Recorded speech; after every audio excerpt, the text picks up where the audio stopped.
Time for May's haul, guys. Brand new fragrances I'm going to share with you today and give you my first take on them. You guys know the drill. Every month we do this, so stick around. I got 7 brand new fragrances to share with you. Maybe they will blow my mind. Maybe they'll blow your mind. Let's go. Before we get into these fragrances, guys, understand that some of these fragrances are hyped up. Some of these are talked about. Some you may have heard of, but some you may not even have heard of. Just like the one that I'm going to be sharing with you in this video today, which is a flanker of a niche fragrance. That's right. A lot of niche brands are now getting into the, flanker game. So without any further ado, guys, let's hop into the choices. Let me know in the comments what have been your favorite 2022 releases that you guys have tried so far that really impressed you, up until this point. We're coming up almost in the halfway point of the year, so I'm curious to read in the comments below what have been your favorite discoveries of 2022 so far. Kicking the list off here with this one from Ralph Lauren. This is Polo Earth. Now this fragrance is a gender-free, unisex scent, really minimalist as you see here from the bottle. From what you see, it's a very natural looking bottle, and the bottle itself has a saying in the back that it says it's 97% natural origin, meaning all the ingredients here are naturally sourced except for 3% of them. I don't know whether that's truth or not, or gimmicky. The sprays are pretty good on this.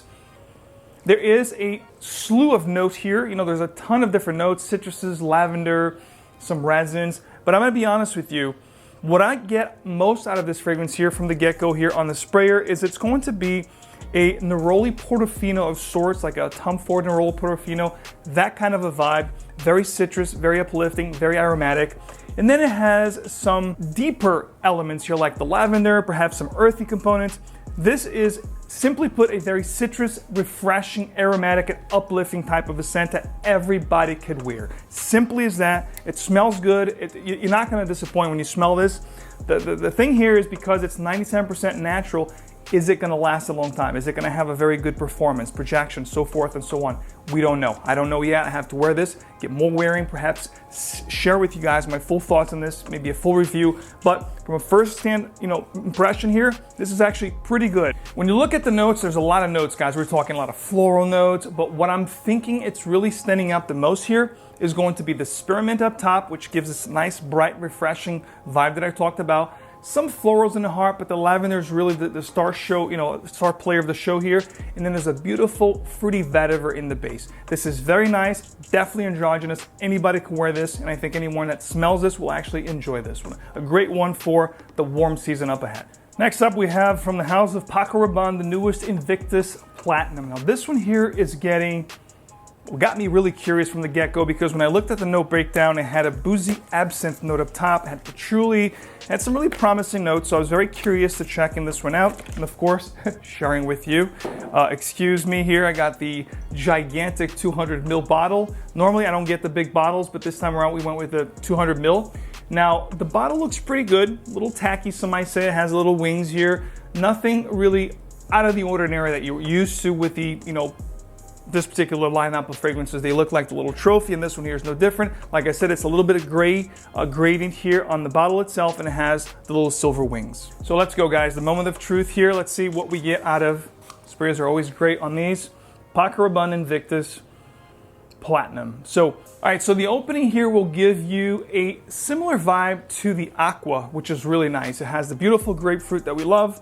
The absinthe here adds a little tinge of booziness to it, but not overly boozy. If you're thinking it's going to be a great boozy scent, not quite, but it does remind me of a tropical boozy drink, like a tropical drink that you drink, around summertime, springtime. So it's very uplifting. It's very playful is the right word I'm looking for here. The mint here is great. The absinthe is nice, very playful, very youthful, great for maybe, going out for romantic settings, date settings. If you're going out with your friends at nighttime, this is going to be one of those really, people-pleasing, crowd-pleasing, compliment-inducing, that type of a scent. Very youthful vibe here. This is going to be probably right now, since Aqua has been discontinued, long gone, the 2016 Aqua, this is probably going to be the most youthful from the collection, I'll be honest with you. It is sweet, it is safe, it is pleasant, but I do like that absinthe with that mint that you're getting up top here, which is quite unique from anything that I've smelled so far from this particular line. I'm really liking this one here, and again, I'll put the ratings next to me so we can, speed things up. but I think from a first impression standpoint, this is actually quite a good one. Not great, but quite good. Now this next one is one that I'm very, very hyped up myself to try and share with you guys because I do love the brand. In fact, over the last 2 years, they've been quite busy with the Parfum and the Parfum Intense releases, and now they have 𝗿𝗲𝗹𝗶𝗃𝗹𝗀, which is a lighter, perhaps more of a spring/summery version of Brioni 𝗿𝗲𝗹. And this is going to be, like I said, 𝗿𝗿𝗴𝗿𝗃𝗹𝗀. We're talking a vegan fragrance with natural ingredients, so quite different from anything we've seen out there from Brioni, and especially from the designer realm of things. So I am quite curious to smelling this one. I don't know what to expect here, but the bottle does look incredible. It's got this beautiful frosty, white bottle finish to it, just like an 𝗿𝗲𝗏𝗃𝗃 kind of a thing. So I'm very, very curious to getting my nose on this one and sharing my thoughts with you. I've actually done impressions and also reviews on 𝗿𝗲𝗹 and 𝗿𝗲𝗹 Intense for you guys. If you guys want to know more about those fragrances, I'll pop them up here so you guys can check them out. But this is the newest 2022. Let's see if this is going to be just a gimmicky release or this is actually worth you guys checking out. This is interesting, is the word I'm looking for here. It's very different, meaning it doesn't have a really strong smell. This, to me, it's smelling similar to the molecule fragrances, the Molecule 1, that wood chip, that cedar chip.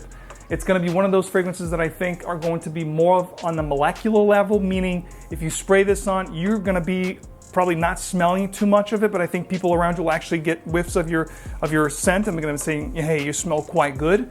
But on the test strip here, this is very musky, a little bit creamy, and definitely woody, but nothing really to brag home about. I'm actually a little bit confused here. I'm really gonna wanna wear this more, or wear this at all on skin to really have an opinion form, but I think on the test strip here, it's a little bit confusing. And when you look at the note breakdown, I even get more confused because we're talking rose, we're talking ambroxan, we're talking grapefruit. There's a lot of nice notes that I think would really pop, especially with a nice clear bottle like this. Perfection for like spring and summer. But what I'm getting here is this very fleeting, very subtle, musky, woody, and very an inspiring kind of a scent, to be honest with you. My least favorite from the Brioni line. Hate to report this, but so far, this is a disappointment for me, and I do enjoy the line. Over the last couple of years, I have talked to you guys about this particular fragrance being one of the best designer releases period out there, and if you haven't gotten your nose on this one, you definitely should. This is going to be a woody, spicy patchouli with a whiskey, upper introduction note. We're talking Pasha, the Parfum here, 2019, which, like I said, over the past 2 years, the best release when it comes to designers. And guess what? There is a new one now from Pasha Parfum, which is actually a 2022 limited edition 𝗿𝗲𝗹𝗃, which is not the same fragrance, prettier bottle, and I wanted to do this on purpose to bring both here side by side so you can see how beautiful the 2022, not that this one doesn't look good, but this one here even goes up a next level here with this gold tinge that it has. And what they did here is they actually made a melange of spices and really emphasizing the note of Mysore sandalwood, which is the best sandalwood you could possibly get in the world of perfume. When it comes to sandalwood, Mysore sandalwood is the best one, and this one has that particular sandalwood, and it's really embellished and enhanced with all these spices. So I'm really curious to try this one. Love the house of Cartier. I think it's one of the most underrated designers. And when it comes to the Pasha lineup, I absolutely love, from the original EDT to the 𝗿𝗲𝗹 2019, and now let's check. And there's other ones. Maybe someday I'll highlight the whole Pasha line for you guys. But this one here is the newest one. And by gosh, it is absolutely stunning. So it's going to have a lot of nuances of the 2019, meaning it's boozy, it's spicy, it's definitely very unique, elegant, sophisticated, and definitely masculine. Lady could pull this off, of course. It's got the booziness, it's got the spiciness, but this beauty of this green, creamy fougere with this enhanced sandalwood and the booziness that you're getting here is absolutely out of this world good, guys. Again, I'm gonna have to say it again. This is one of my favorite releases right now in 2022, even more than Reserve Privé from Givenchy, which I love. Guys, this is great stuff. From a first impression standpoint, this is heart-stopping. I can't wait to rock this. Evening wear, dressier occasions, and of course, as the weather gets cooler, fall, winter, this is gonna be probably in my top picks for sure. Get your nose in this. Next up, we have a flanker of a niche fragrance. This one here was actually released last year, around fall time, late fall of last year. So technically 2021, but it's not reaching America until about now. So we're gonna call it 2022 just because now it's starting to become available here in the US. And it's going to be a flanker of Mancera's Cedrat Boise, or Boise, which this particular fragrance, if you know it, it's going to be a fruitier, more floral version, or very similar to 𝗕𝗏𝗏𝗏𝗏. It's like Mancera's take on 𝗕𝗏𝗏𝗏𝗏, but in a more floral way, if you will, a little bit more imaginative, not just cookie cutter as a lot of companies do. This is going to be the intense version of that particular fragrance. Now I'm completely, curious here. And by the way, they have changed their caps now. They're no longer screw on. Now they're going to be magnetic, just so you guys know, maybe you didn't know that. And here's the bottle, just like the other ones, and it says Intense Cedrat Boise. Now let's see what this one here sprays. Are beautiful, beastly. You can't control depending on how hard you push.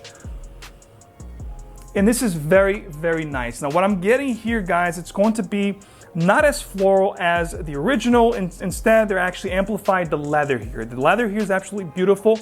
It's going to be a little darker, a little more resinous, definitely very elegant. I think this is great for evening wear as opposed to the original one being absolutely fantastic for all seasons go, day wear, dress up, dress down. I think the Intense will give you that edge because it's darker and the leather that envelops it is just absolutely stunning.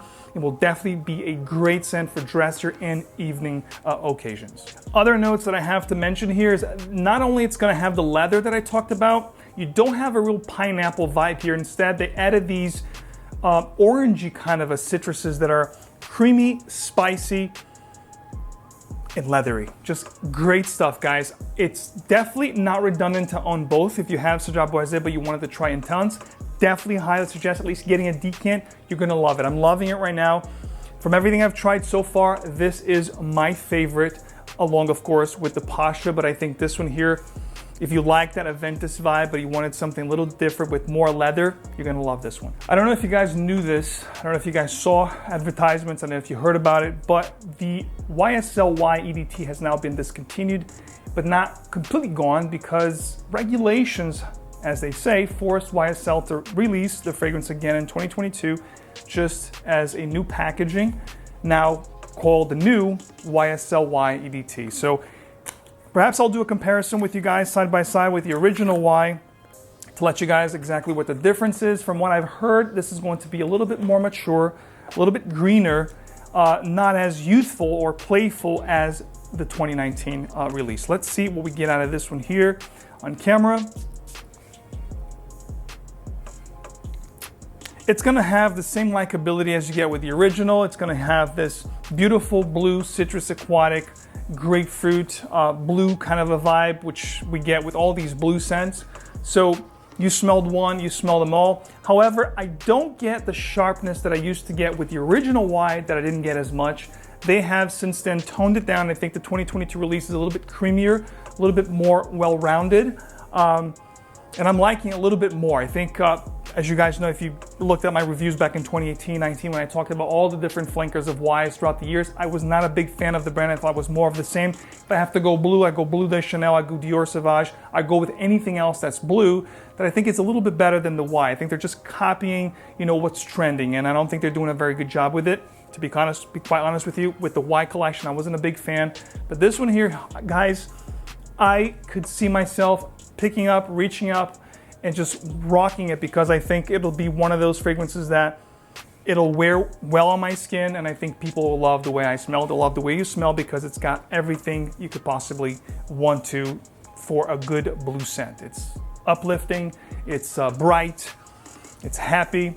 And like I said, they took away that sharpness, and I think it's creamier, more well-rounded, and I think it's a better scent altogether. It goes to show, guys, that sometimes reformulations or restructures of packaging or bringing a fragrance differently doesn't mean necessarily it's going to be neutered, or sometimes it's for the better. And I think Y actually did a good job with this reformulation or restructuring of the Y fragrance in their collection. I got one more for you guys, the newest from Chanel, 𝗵𝗵𝗵𝗵. But before I crack this one open and tell you guys what my thoughts on this one, guys, understand that you and know that you can check and try before you buy any fragrance in the world, designer, indie, or niche, with details below, guys. Code FLASH, perfume.com is the place to be. Code FLASH will give you guys 40% off. Flash sale starts right now and it ends on Sunday midnight. Check out details in this video because I keep you guys informed. All right, so the new Chanel Paris Paris, the box itself is very simple, very minimalist, just a thin cardboard box. I don't know if you guys like this particular line of fragrances. I think they're very minimalist and not my favorite. I like the less exclusives, of course, the best. Here's the bottle, very simple. This is supposed to be a rose-based, damask rose-based type of a scent. So I am curious about this one because I do enjoy rose fragrances, especially during the springtime, the weather we have right now. The bottle minimalist, got the logo there. The caps here are not magnetic. So like I said, as simple as it can get. Sprayer's okay. The smell is nothing out of this world good. It's going to be a very faint rose scent, something very easy to wear. You just pick up and go. You're gonna smell good. But this is probably one of the least favorite fragrances on the list here. It is a new one from Chanel, so for that alone, it gets people excited. But I have to be honest with you, when it comes to rose-based scents, I think there's a ton of better options out there. For the price point here, not really impressed. Other notes here are going to be pink pepper. There's some citruses as well, of course, in the opening. The damask rose is supposed to be the star player here, but like I said, very faint, way in the background.